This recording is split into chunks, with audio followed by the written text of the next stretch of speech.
Welcome back to another episode of Like That Law. I'm your host, Benjamin Ho. Before I start, I would like to thank everyone for the enthusiastic support and encouraging message I've gotten from the last episode.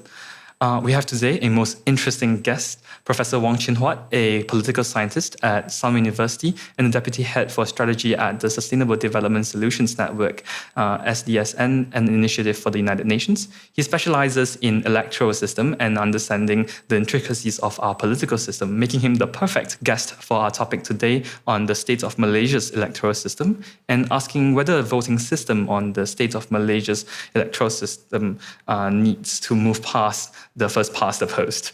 And of course, once again, we have Professor Andrew Harding, who is a leading scholar in the field of Asian legal studies and comparative constitutional law. Thank you both so much for showing up today.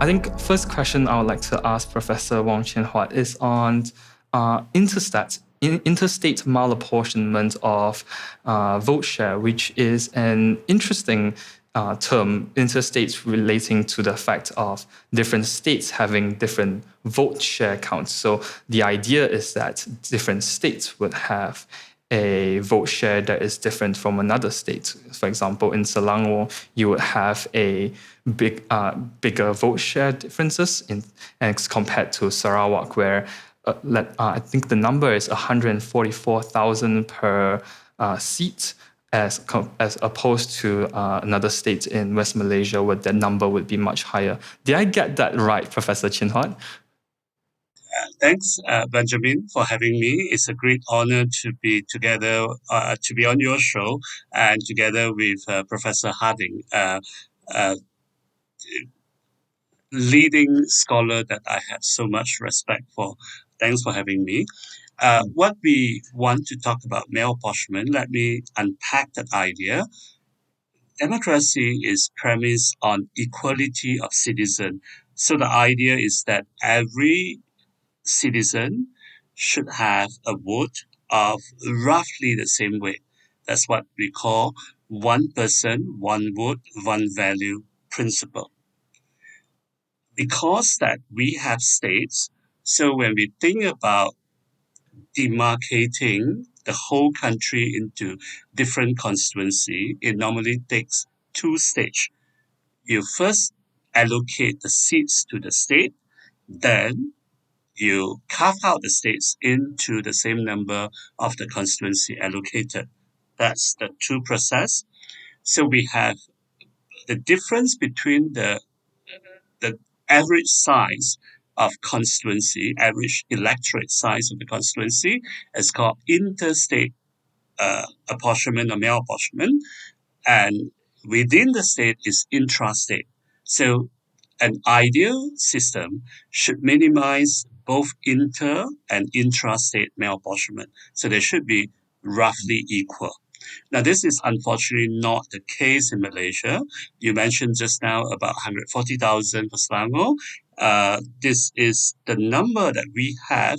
I'll just give you two states as comparison next to each other, Selangor and Pahang. And this is the number in 2003. In Selangor, an average MP served 170,320 voters. And if you go to next door, Pahang, an MP would serve only 81,955. So that's almost twice. How could that be possible?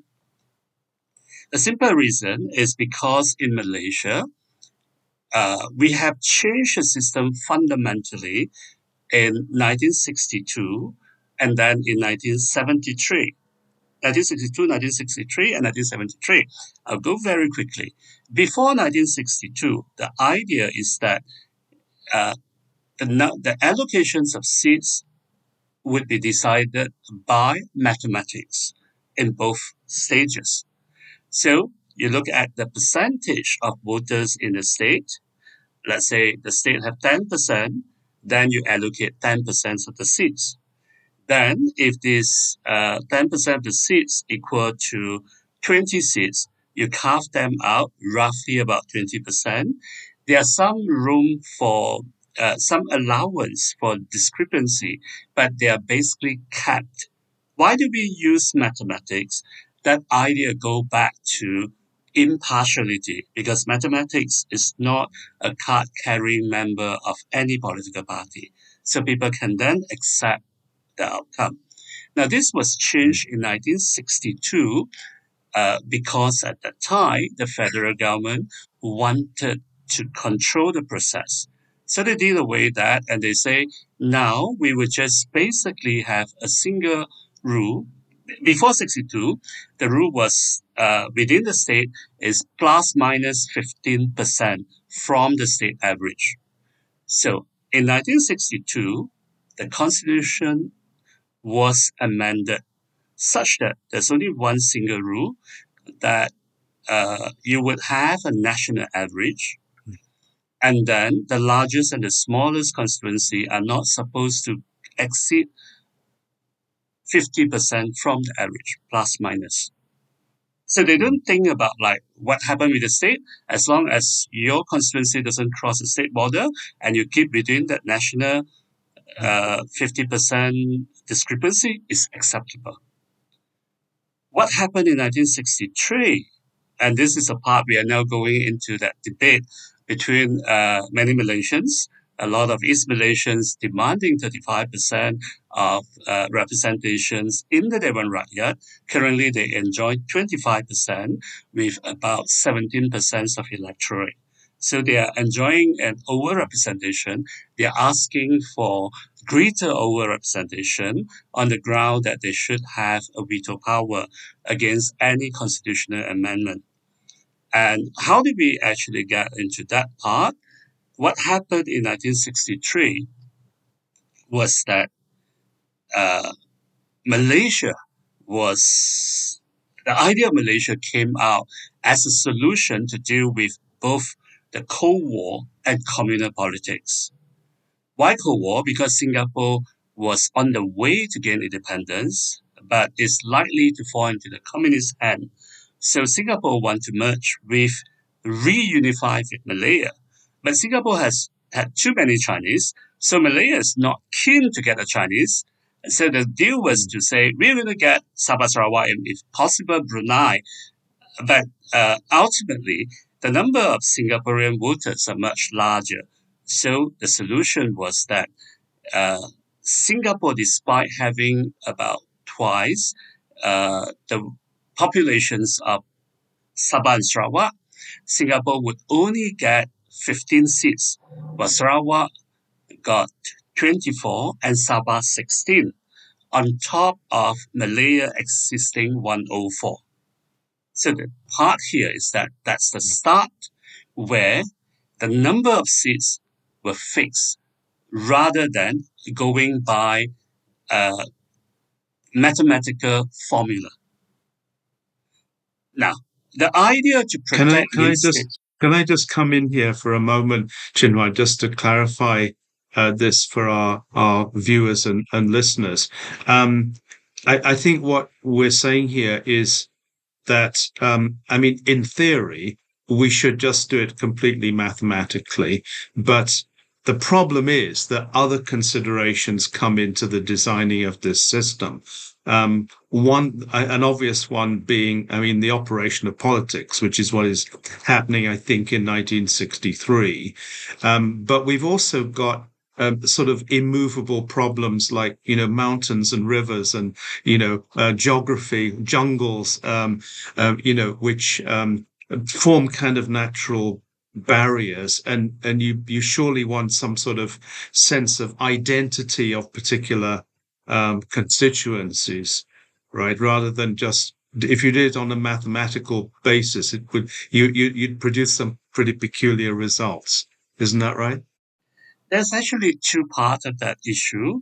One is actually about representation for the state. Second is about Mm. geographical connectedness. So Yeah. many countries would actually have that consideration. For example, if you happen to be in a far off island from the mainland, then you can be given a constituency, but those are exception, not the rule.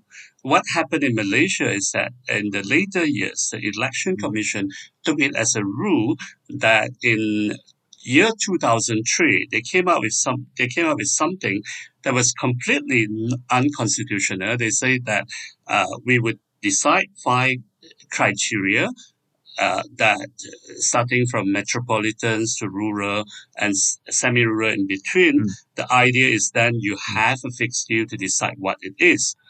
And the tricky part here Mm. is that how do you decide that? There was no actually a structure. So we end up in a situation, I'm jumping a bit forward before we go back to 1963, that in 2003, they, they drew up a constituency, Baling, which is at the Malaysian-Thai border, mountainous area, that had more voters than the state capital of Kedah, Alor. So that shows that how the situation is wrong. Now come back to the larger question here, whether geographical identity is important. Yes, but this is actually a part that where we have to think about how to overcome it. So you could actually, as I say, you could have exception, but that would not be actually a rule. And again, in the case, let's say we take the case of Sarawak, you can see that so-called inland constituency, there are actually two classes. For people who are not familiar with Sarawak, let me give you some interesting fact. The largest federal constituency, parliamentary constituency in Sarawak is Ururajang. The size is equal to that of Pahang. Huge. And the next one is Baram. Baram size is about Perak. Then you have some, so if you go by to think that, say, well, if we're going to consider purely connectedness, this accessibility as a consideration, these two constituencies would have the smallest numbers of electorate. In other words, that you would see a clear pattern that the least dense constituency would have the largest landmass, but not the case. The smallest federal constituency in Sarawak is Igan. Igan and its neighbor Tanjung Manis, both of them, you combine them, they are smaller than Negeri Sembilan. And they could have become one constituency because their size is about that of Baram, the one in Perak. But so what we can see, that's a problem called intrastate malapportionment. But I want to go back to the interstate malapportionment. There's actually an argument for interstate malapportionment, but the idea is that states are actually equivalent. So you have two level of equality. One level of equality is between citizens. That leads to the one person, one vote, one value, or POF principle. Then you have the idea of equality of states. That only apply if you live in a federation. So the best example that we would cite is the American Senate, where every state, regardless you are Texas or you're Hawaii, you get two representatives in the House of Senate. And the idea was exactly to overrepresent smaller states because every state is treated as one entity. Now, what we need to look at is that America actually applied that only in the Senate, but the House of Representatives is based on the percentage of population. So that's a normal trend where we see most countries. The idea is that the lower house is supposed to represent the popular will. So they have to base on the equality of citizens And for that reason, this is even more important for a parliamentary system because the lower house would decide formation of government. This is more important in a parliamentary federation like Malaysia than, say, a presidential federations like the United States. And the late political scientist, Professor Alfred Stepan, has a very interesting way to put it. They say that federalism has certain feature is demos this constraining. So it doesn't allow the population as a whole to make decision because it wants to preserve the separate smaller identity of their constituent units, the states or provinces. But this is only applied in the House of Senate. Now, this is an interesting thing if we go back to 1963. At that time, there's a clear consensus uh, of fear between the three new states, namely Singapore, Sabah, and Sarawak, for that they have a consensus of the fear that they might be just overpowered by Malaya because of the sheer demographic size. So the idea is that they must have overrepresentation. That overrepresentation should have happened in the upper house. But the upper house would have to be effective. It would have to be powerful. It need not to be as powerful as the American Senate, but it would have to be much more powerful than what we see now. And there was actually a way to get it done, even without constitutional amendment, because Article 45(4) actually allowed for the entire House to be elected without any federal appointment, go for direct elections and so on. And if this has been done, and with a bit of constitutional amendment, they could have ensured Sabah, Sarawak, and Singapore having a one-third. If the whole House is elected, they could have more than power than just on the veto of constitutional amendment. Currently, our upper house is very weak. They can delay financial bill, that's budget, for 1 month and other bills for a year, meaning that if the lower house disagree with their disagreement, the lower house can table the same bill and get it passed, ignoring the upper house. And that's because the upper house does not have a legitimate basis based on direct mandate from election. So it could have taken And of that course, path. what we've seen with the upper house is that over time, the proportion of appointed members, who are basically appointed by the federal government, has increased at the expense of those who are representing the state. So the original conception, if I'm right, Chin Huat, was exactly really according to your description of the U.S. Senate. But now, with the way that the Senate has kind of developed, it really doesn't perform that function and therefore is not seen to perform that function. And therefore people seem to want more state represented on a state basis in the lower house, which clearly is not according to the original design. So, I mean, it's interesting how this discussion of the electoral system leads us into kind of other areas, like what is the role of the upper house in the Malaysian political system. So perhaps one answer to these things might be, to reform the Dewan Negara so that it performs something like the original function. And we'd have to do that, wouldn't we? And I think that this is a point that you yourself have made quite a bit. We would have to do that in accordance with the idea of the Malaysia Agreement to prevent, to preserve the rights of Sabah and Sarawak in particular within the federal structure. If you see the Malaysia Agreement as a foundational document, well, there we go again. We get into another controversial area. But I think this is a really interesting discussion of how the electoral system kind of feeds its way into different areas of controversy. Yes, I completely agree with you. I sympathize with Sabah and Sarawak for wanting to have a veto power even though we know that the federal constitution has not been amended very frequently on substantial matter, uh, as some people like to think.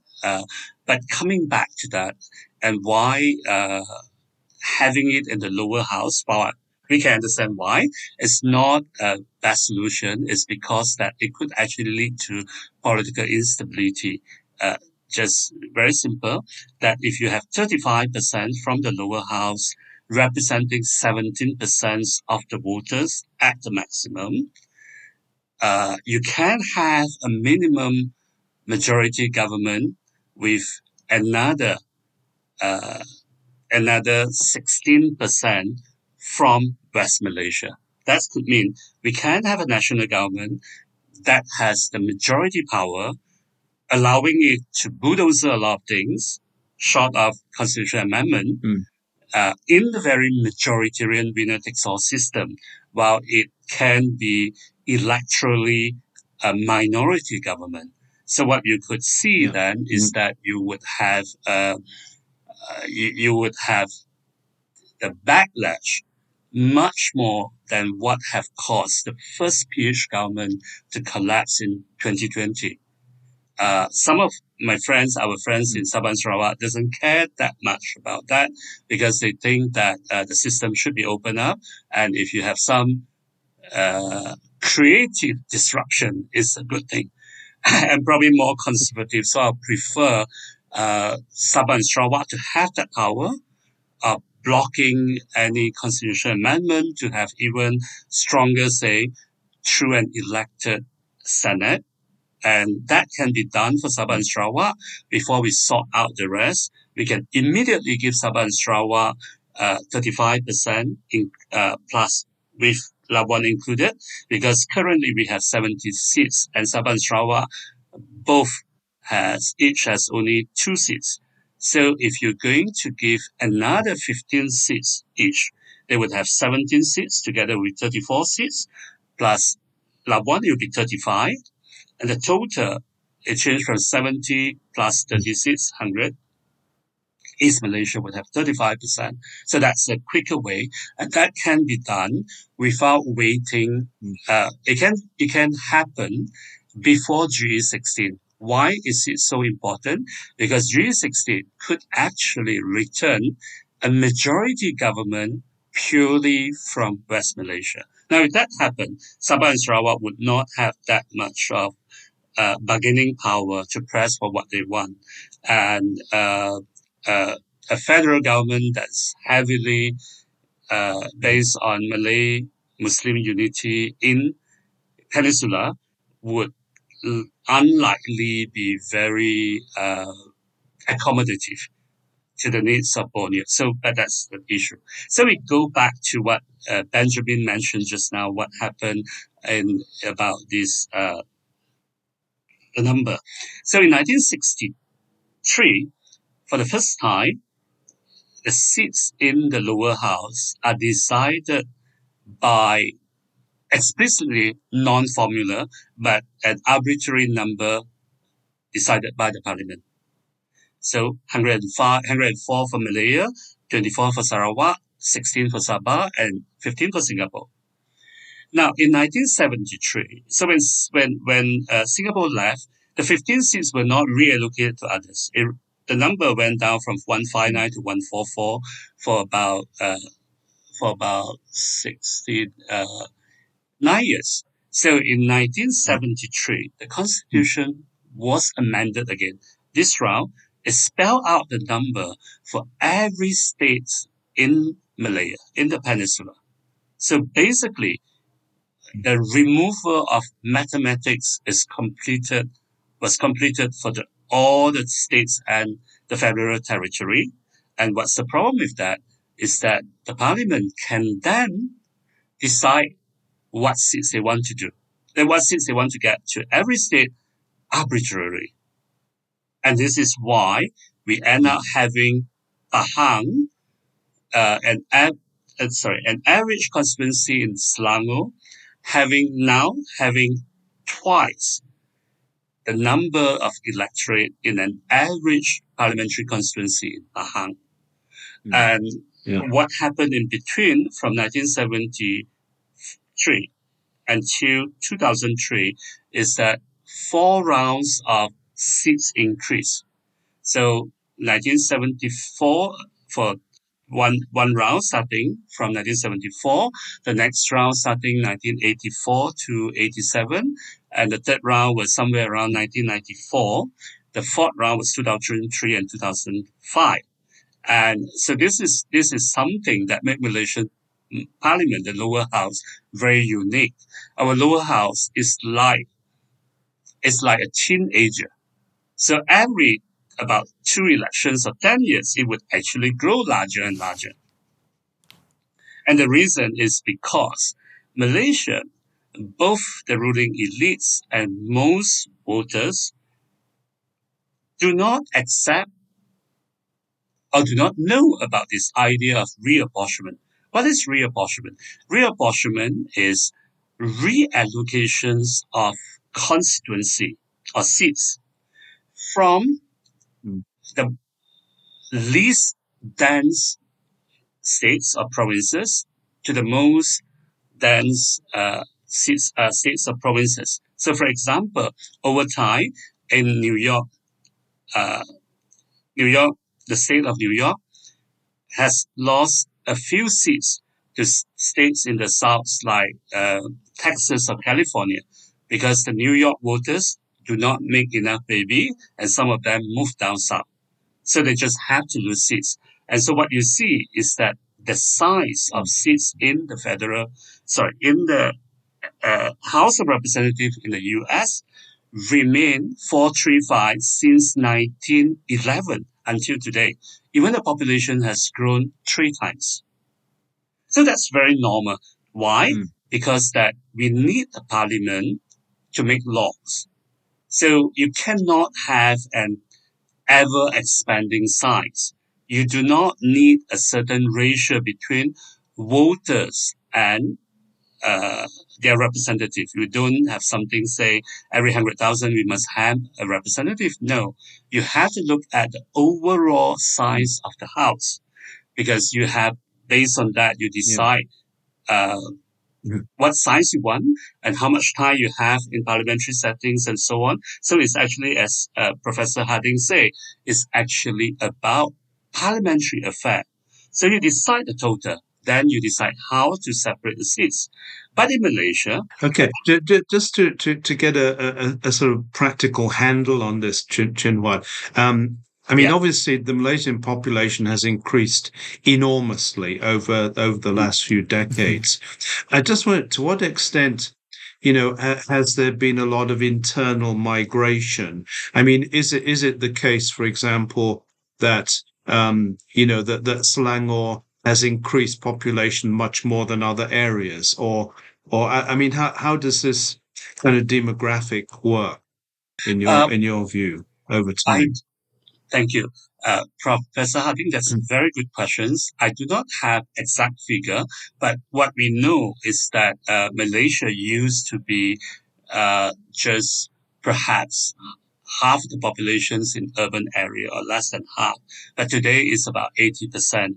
And we can see even, let's say, between Selangor, you can have very populated areas in Bangi where you have a lot of universities and factory.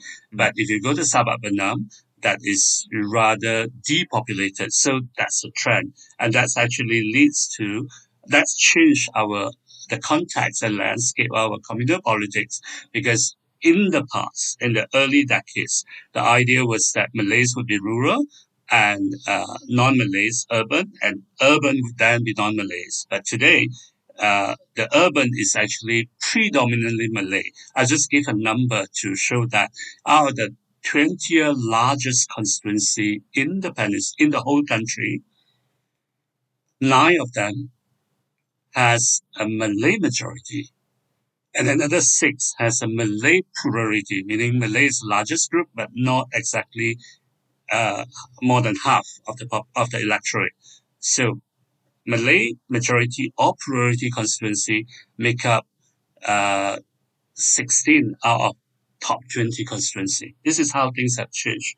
But the idea that why did we not adopt this idea of reapportionment, it come back again to parliamentary system. Now, if you have a parliament with the idea to make law and so on, therefore you care about its effectiveness. And you can't have too big a parliament. The world largest is probably now UK and Germany. You have about 650 in UK, and in Germany is about 598, I think, in without fluctuation. But the largest parliament in the whole world is in China. You have more than 1,000. Why? Because the China Parliament is not meant to make law. China Parliament is meant to rubber stamp decisions of the Communist Party. So that come back to our case. When the Parliament is expanded over time, the idea here is for the system to install more representative coming to the federal capital to get their share of funding. It's not to make sure that the parliament can actually be more effective. A simple way to understand this is like, unless your parliament expand in the sitting time, otherwise to increase seats means that we employ more parliamentarians to speak less, right? It's a simple mathematical question. And the number we have increased from 144 in 1965 when Singapore left to 2005, that's 40 years later, to 222, increased by 50%. And the government doesn't want an effective parliament. So the bigger it is, the easier for you to control.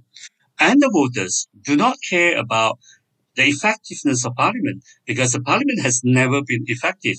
So people care more about, let's say if I live in a large constituency, what it would be useful for me is to split the constituency into two. So I have a MP exclusively for this part of the constituency, then I get more money. And so the system is actually designed to disable parliamentary scrutiny. Oh, that's an interesting point. So sorry. Just now I couldn't quite interject in time because there was an power outage here. So forgive me if the light's a bit weird. But I would just like to firstly say how appreciative I am of the discussion on the upper house. As a Sarawakian, I feel that currently Parliament is not working exactly effectively according to the Malaysian agreement, even with a quarter representation. And thank you, Professor Andrew Harding, for actually asking that question, because it's actually in one of my list of questions to ask about the effectiveness of the upper house in today's Malaysia. But to get back to your question on reapportionment, actually that's a very interesting idea, because even though in the United States there are 435, I think, representatives, there are actually complaints from the United States of different political professors saying that, one representative representing 700,000, I think was the average I'm given, people, is actually a very inefficient way of doing parliament. And actually in Malaysia, when we look into parliamentary days, we see that there are actually a lack of sitting days in parliament with, I think during 2020, we had the lowest number due to COVID, of course. But even in a normal year like this, I think we sit no more than half a year, for example, for parliamentary business. So how would Professor Chin Huat in this sense, like to talk about, because we have the intrastate malapportionment part to get back to later, but let's turn this question to Parliament. How would a expanding Parliament actually be inefficient? And would there be such a case to maintain the current number? Because most people would say that actually in urban constituency, the representative, for example, in Damansara, Gobind Singh Dio, Yang Berhormat Gobind Singh Dio would be actually serving too many people and actually should be split up more often into smaller bite-sized constituencies, so-called, to make sure that voters actually get serviced by their MPs. Do you think that there is some sort of upper limit in Malaysia? Because the United States, while not a perfect representation of how things could work, is still quite okay in terms of passing bills and going through the legislative agenda. Is there really an upper limit in terms of how many representatives can sit in the Dewan Rakyat, given that currently in Malaysia, the Dewan Negara sits more like a rubber stamp and we act more like a unicameral legislature? You're very true that our parliament is effectively unilateral. And that's because our upper house is not elected. Now go back to lower house. For 20 years before COVID, the average numbers of days of Dewan Rakyat in session was 60. So that's 1/6 of the whole year if you take into weekends and holiday. What is very obvious if you compare parliament in the US, in the UK, Canada, Australia, and so on, that parliamentarian in session is the rule, in recess is an exception, meaning that you spend more time working than more time on your break.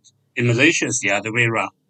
And why? It's because that under the 50 years of electoral one-party rule after 1969, the parliament has never been really functioning. But even before that, in the first 12 years of Malaya and Malaysia later, it wasn't optimally functioning.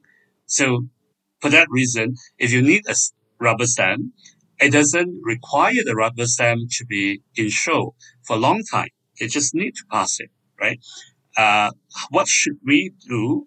There's some things that I think under the current government, the numbers of days have been increased to over 70s now this year, reaching 80s.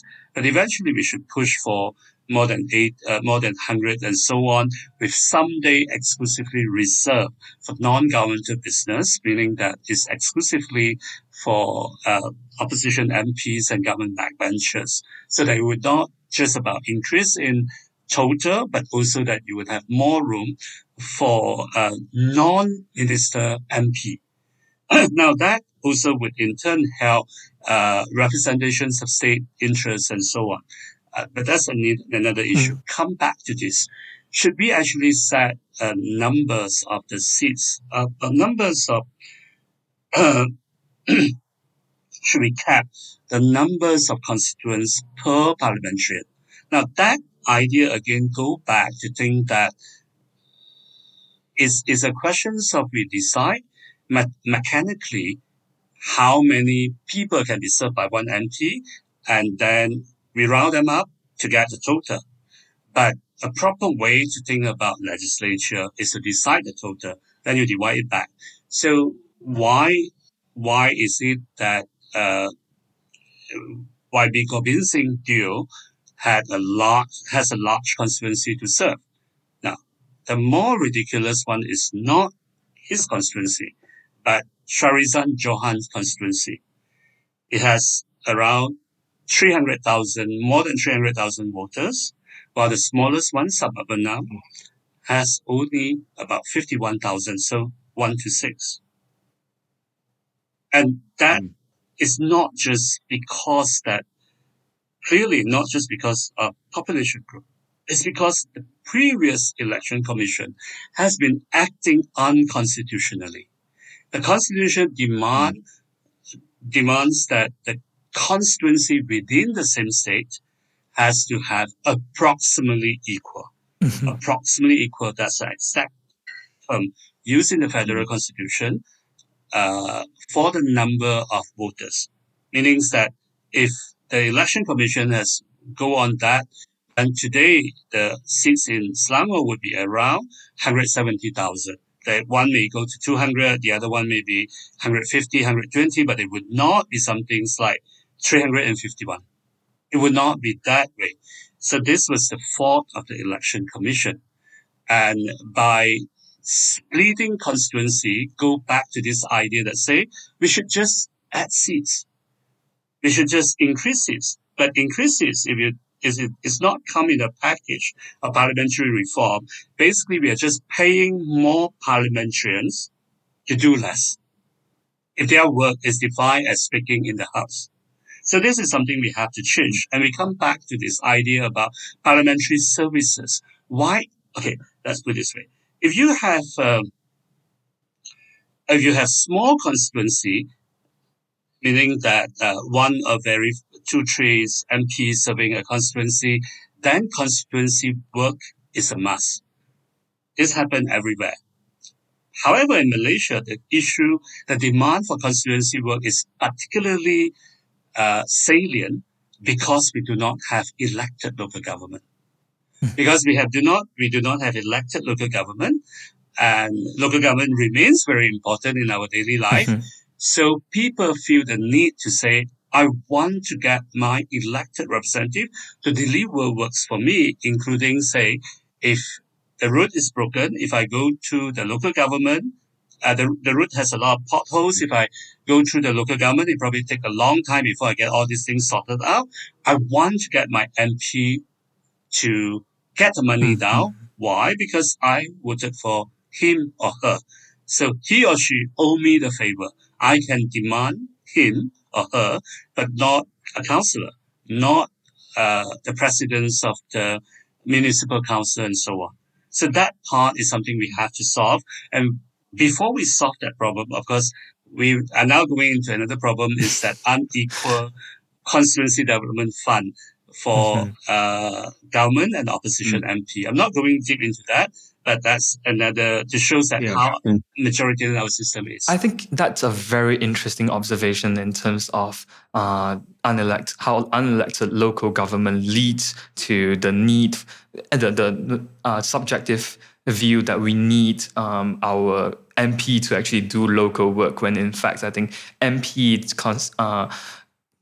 structurally speaking, they're supposed to voice out our view for certain bills and measures in Parliament instead of fixing potholes, which is more the councillor's job. But as Professor Andrew Harding has noted in our last episode, how dearly we need a more represented local government. But coming back to the interest, this is a very, very interesting discussion, and as I think I may fairly say an expert on territorial governance, particularly interesting to me. I just got a couple of questions here. Given that local government in Malaysia is a state function, not a federal function, why does the phenomenon that you're talking about, the lack of elections, why does that not lead to greater importance of lobbying the state assemblyman rather than the member of parliament? Good questions. In fact, that the state assembly person do play similar role, but certain things that if you need bigger impact, the idea is that the federal parliamentarians have greater say. And that is partly go back to the electoral structure. We have a nested system, meaning that a state consists of parliamentary constituency, which in turn a parliamentary constituency consists of state constituency. That creates a very neat change of command. So therefore, in our system, MP carry more weight. But I want to bring something in, since we are talking about this issue about local governance. The one that will be threatened, if we have local elections, both federal and state state lawmakers would find their job threatened. They would sink into some identity crisis because the person that would be most effective in solving your problem would be the local council, right? And if once the local councillors are elected, they would have more legitimacy to demand more power and so on. But you still need MPs because MPs indirectly elect the prime minister. But the one who would really get their job threatened is the state assembly person, because they will become unimportant. This is not so obvious in the states Yes. like Johor or Selangor, which is large. So your state government will still have some function. But you imagine that if it's in Penang, Yes. Penang consists of two Mm. local councils.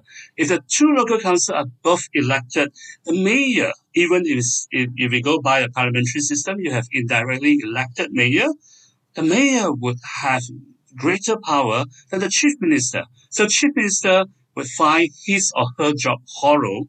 What more about the state lawmakers? Mm. So we end up in a situation. I want to put this up for people to consider. Mm.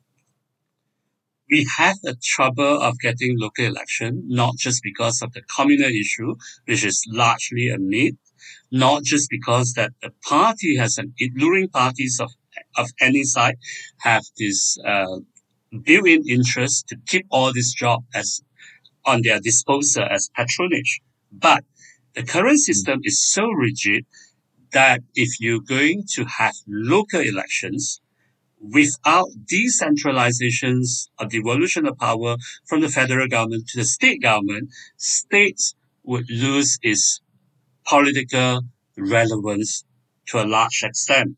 And you can, Yes, yes, yes, yes. I agree with that. I mean, having recently studied, 5 countries in terms of territorial governance, it was notable to me how the intermediate authorities, such as provinces in a lot of countries, have actually sort of been denuded of function. And so, they're reduced to a rather kind of tragic situation where they don't really have very much power because power has gone upwards to the national government, downwards to the local government, and so they're left with basically rather vague sort of coordination and supervisory functions. So I totally agree. You're absolutely right. If we think in terms of electoral reform at the local level, we need to think about the entire structure of government and what the various functions are. I think there's a great insight. Could I just bring you back to something that you mentioned earlier, which is the malapportionment between constituencies and the fact that I agree with you that the way this was done was actually unconstitutional. But just to act as devil's advocate for a moment, the Constitution does allow for a kind of rural weightage principle to operate, doesn't it, in the schedule that deals with this. And so the Election Commission of the time, might say, but the Constitution has specifically authorized a more than usual disparity between the urban and the rural constituencies for the policy objective, whether it's a good one or not, of giving the rural voters more representation in the federal parliament, because they have certain disadvantages in terms of development and that sort of thing. I mean, obviously, if even if that principle is right, it seems to have been taken absolutely to an extreme in the Malaysian system, and I don't know of any other system where you find that degree of disparity. So I gather from your earlier remarks that the solution to this is basically already there in the Constitution. If the Election Commission does its job in the light of the need for similarity of numbers. I mean, more or less, we can't have absolute equality, but reasonable equality between constituencies. Then they could actually, at the next delineation exercise, which I think is in next year, right, in 2026, they could actually correct this. Am I right? okay, go back to the when we would have the next delimitation exercise first. I think it was somewhere in the mid 90s. We have removed the upper limit of a review, the interval between the review. So what we now have is that you have to wait for 8 years from the last one. counting from the day that the Election Commission submitted this report to the Prime Minister. But they know they can actually drag on because by right, we definitely need to have it after the automatic voter registration and the raise of voting age the reductions of voting age from 21 to 18, only 18. We should have it now, but it's not necessarily going to happen. When is the date? Sarawak could have had it since 2023. Sabah is this year, and the Peninsula is next year, 2026. But it may not happen, and the simple reason that this whole issue has been so racialized. Let's say we go back to the Selangor case. What you should have is that for Bangi to be sliced into two, and then for Sabah Benam and Sungai Besar to be merged into one. But some people would argue and say, well, that would be disadvantaging the Malays and so on. Actually not, because that Bangi is almost half Malay. So you can still actually create a Malay additional seats. And Sabah Benams, you combine one. But then would that be a loss to that? Actually, it's no longer inter-ethnic as people think. It's actually intergenerational. If you have a young Malays who register herself in Sabah Benam, and now she got into UKM, she moved to Bangi, her political power would shrink by 83% because she used to share one MP with 50,000 people. Now she would have to share with 300,000 people, right? So it's a whole question of that. But I want to go back a little bit about the geographical, the exception. The exception in the constitutional wording is it is a weightage in area. So you look at the area whether it's large and therefore it's applied. So it's very clear cut. It's supposed to be an exception to the rule. It's not a full classification applied from all seats or separating all rural seats from all urban seats, but rather exception. What do you mean by exception? It would mean Gua Musang in Kelantan, Great in Perak, Jerantut in Pahang, Ururajang and Baram in Sarawak, Kinabatangan in Sabah, and so on. These are the ones that definitely deserve that. But even before that, before 1974, the subsection 2C of the 13th schedule of the Federal Constitution say that the largest constituency, this is not verbatim, but the largest constituency should not have more than twice than the smallest. So what it means is that when you say approximately equal, 2 is approximately equal to 1. So that was what we had in the constitutional provision up to 1973. Now, after 1973, that was done away. Basically, it means that if you have a constituency that's 2.1 times than the smallest one, you cannot go to court to say that this is unconstitutional because there's no longer a exact, precise, quantifiable cap. So, Professor Chin Huat, can I get your opinion on whether you support a return of the mathematical inclusion of the original equation, which is 15%, I believe, of the urban and rural divide? Do you think that's fair now, given the context of Malaysia's increasing interstate malapportionment, as you have mentioned just now? Do you think this is an adequate solution, or are there different devices that we should be, different solutions that we should be looking at given our specific circumstances today? Thank you. Thanks, Benjamin. I certainly think that we need to return to mathematical formula, and the best way is actually to fix a range of discrepancy from the average.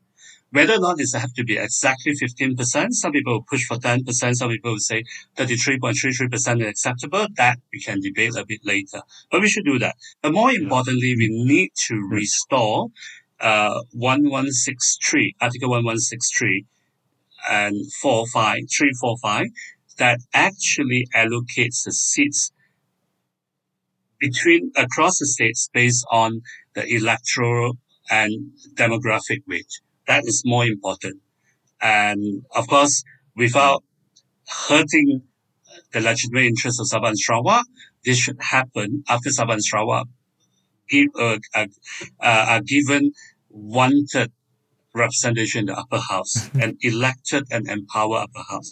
Then we can talk about this. I believe in reform that is inclusive, that do not shortchange anyone. So the system is not perfect, but we have to move from there.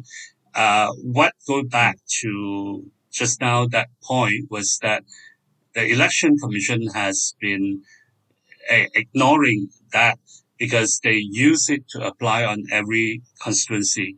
There's one part that Professor Harding, I'm not sure whether you are aware of this. When we think about the interstate mail apportionment, even though when this was done under Barisan Nasional, absolute control in the past, the states that are shortchanged, there was shortchanged like Selangor, you would expect people to actually raise the question, why couldn't we get more seats, right? Because in 2003, they added 20 seats on top of Putrajaya in the peninsula. If you go by the demographic weight, Selangor should have got 10, Johor 4, and 0 for Pahang. But the outcome was Selangor got 5, Johor 6, and Pahang 4. 4 or 3, sorry. So, 3. So, how could they actually escape this? They escaped this because the Election Commission committed another unconstitutional act. When they proposed the new maps in their review, they actually draw it based on the new number that has not been approved in Article 46. In other words, they let the parties, the publics into all this exercise. So you fought over your maps, how it should be drawn. When you accept that as a fiat accompli, then they went to amend the Federal Constitution, Article 46. So by the time when everything is decided, people forgot about, say, why is it that Selangor not getting 10 seats or 8 seats, but only 5? So that's how they actually break it. But if we want to solve the problem now, how can we fix it? Now, there's a very optimistic idea that say we can actually fix the first past the post system.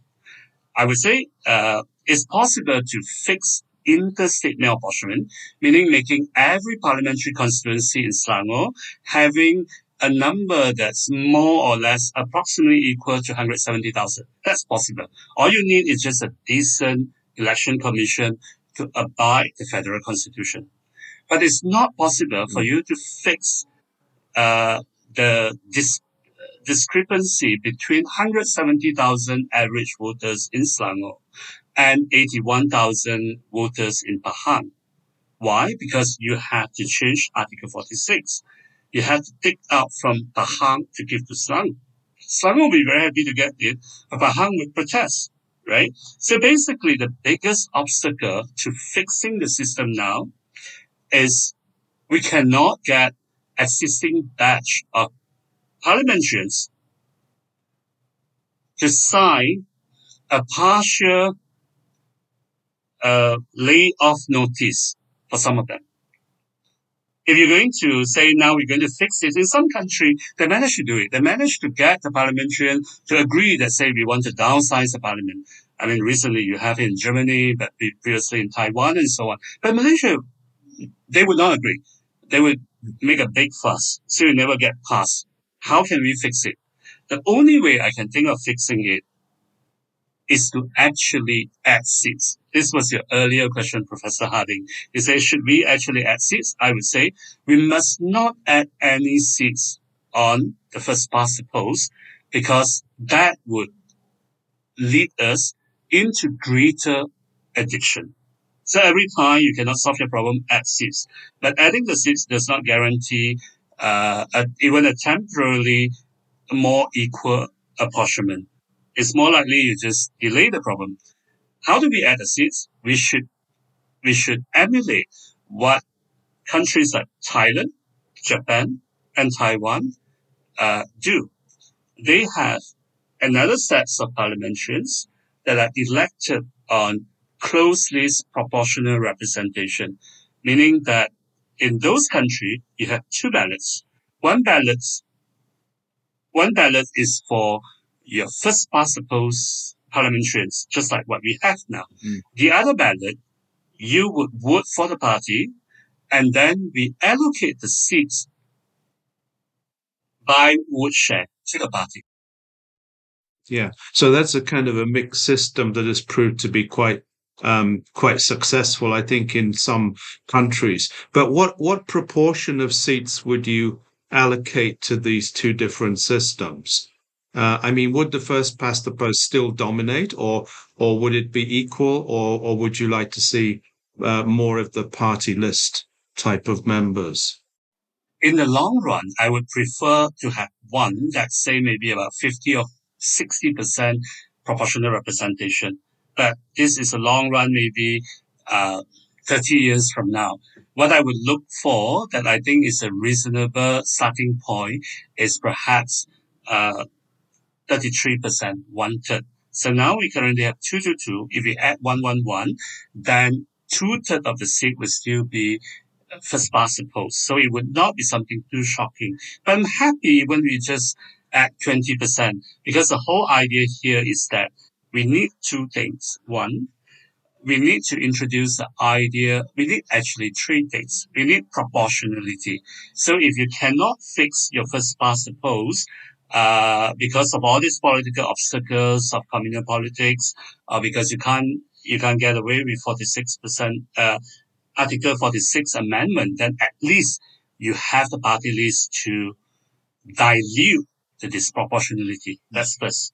Second, as we discussed earlier, that our constituency system has made our politics overly obsessed with local issues. So fixing potholes, street lights, uh,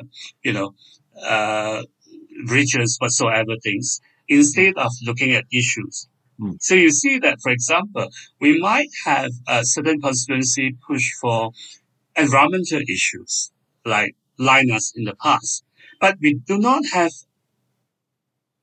MPs or any constituency particularly concerned about global warming, because you do not have a room for a Green Party to win a majority or plurality to be elected in the House. So that actually put us in the disadvantaged position that our politics have. The country has changed so much. You need issue-based representation, and party lists allow that. Whether that issue is environment, is class, is gender, whatsoever, we need that. And that has a very important side effect that is probably what most people care more.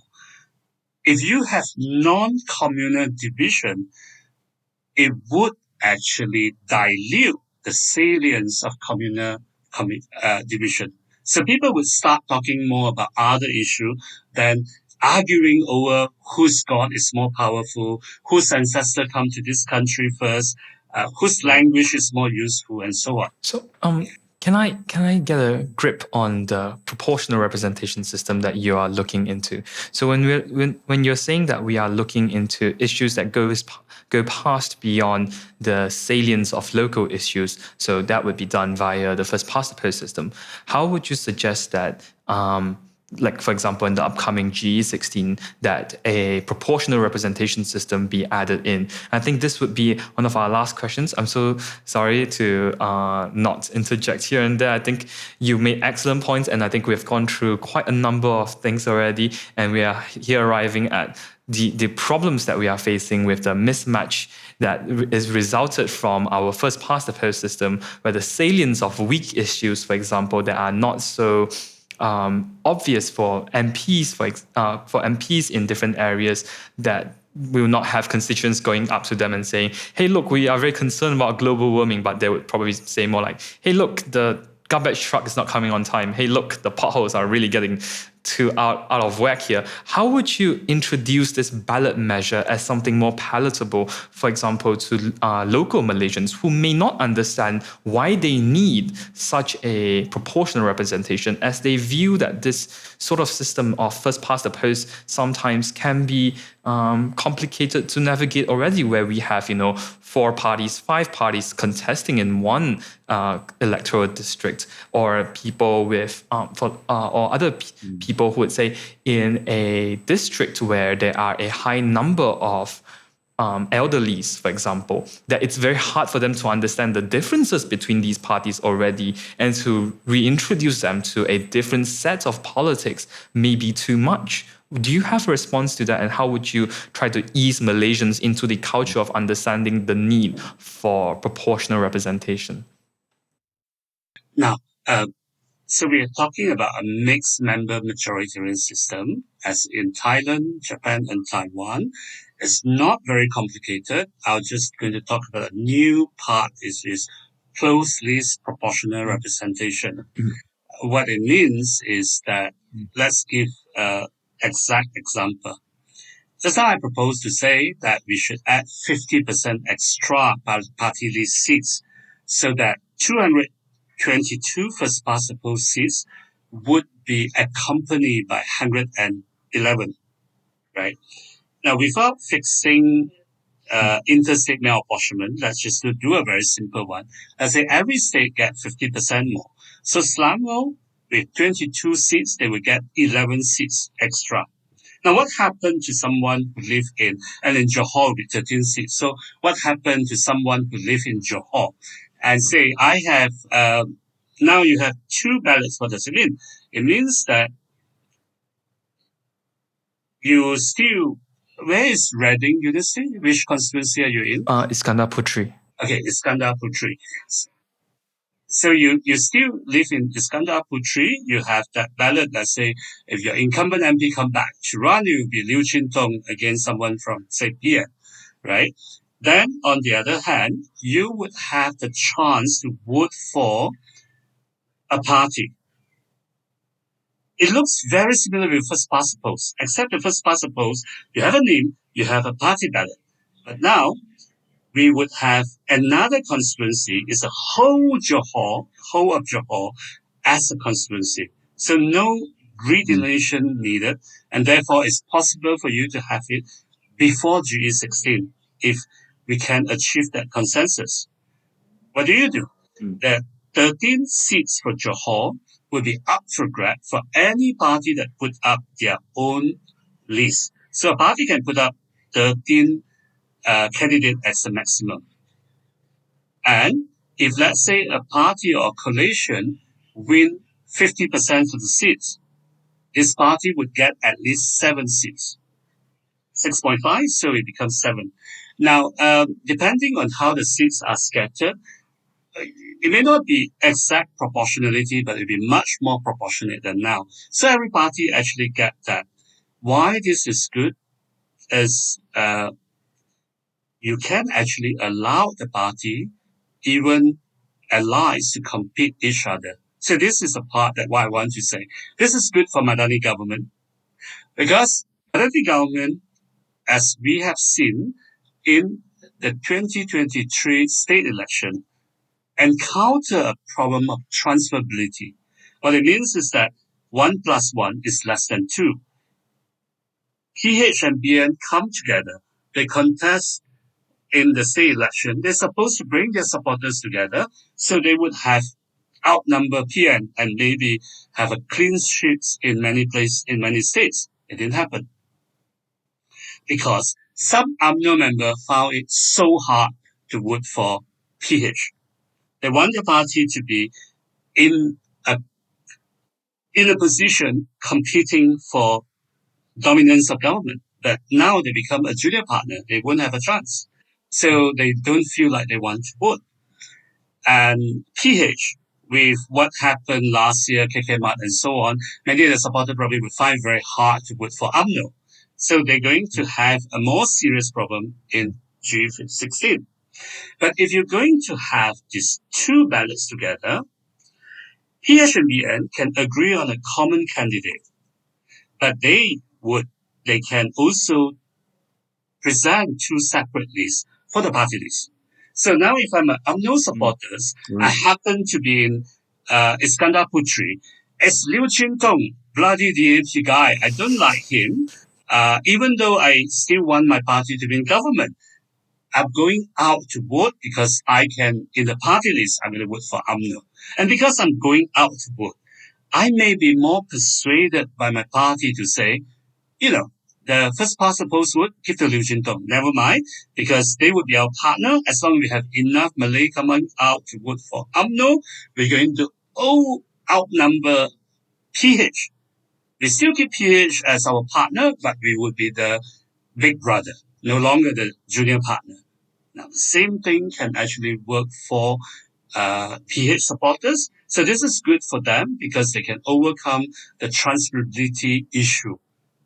Otherwise, they have a good chance of losing it.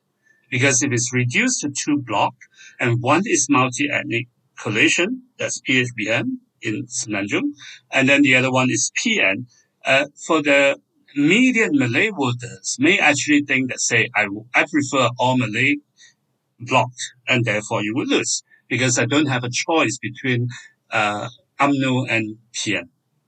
So this is one way that could actually help it. And this would overcome what I call a bonsaiization trap to outperforming party or underperforming party. Outperforming party is DAP. They have won 40 seats. Out of the 42 seats they won in G14 next round, there might be a chance they could only contest exactly the 40 seats because the other 11 seats they have lost in last election would be contested by their new partners, government partners. So they will become like a student that you work very hard, you answer every question you can only get 80 marks because there are 20 questions you're not allowed to answer. But you can do much less than that. So that would be demoralizing for DAP. But it's also very important for underperforming parties like UMNO in states like Selangor and Penang, because UMNO did so badly.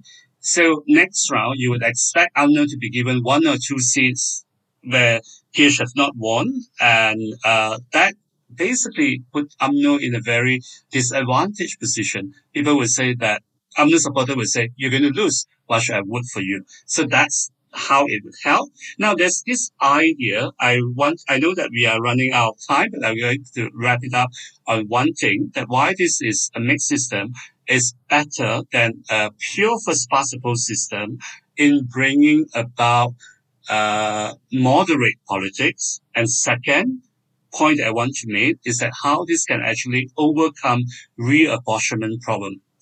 The whole idea is that if we have a first past the post, then we would have two-party system. If you look at UK, then the two-party would actually compete in the middle. Now, we all know that this is not necessarily the case. In the UK, if the reform were to overtake Conservative, you would not see centripetal or centrist competition, right? It can actually go wrong. And this is a situation in Malaysia. It could go wrong, as what I explained just now. But if you're going to have a mixed member majoritarian system, we would move away from a two-party system to a moderate multi-party system like Germany. Germany, before the rise of AAP, is a very stable system. So we could be in that situation. So I've explained that. Now I want to touch on the last point, because just now I make the case that say you cannot fix first past the post from within first past the post because of the inter-state malapportionment. You cannot get parliamentarians from Pahang to say, let's cut down on Pahang. They would at most to say, we increase on other states, but they probably want more of their own.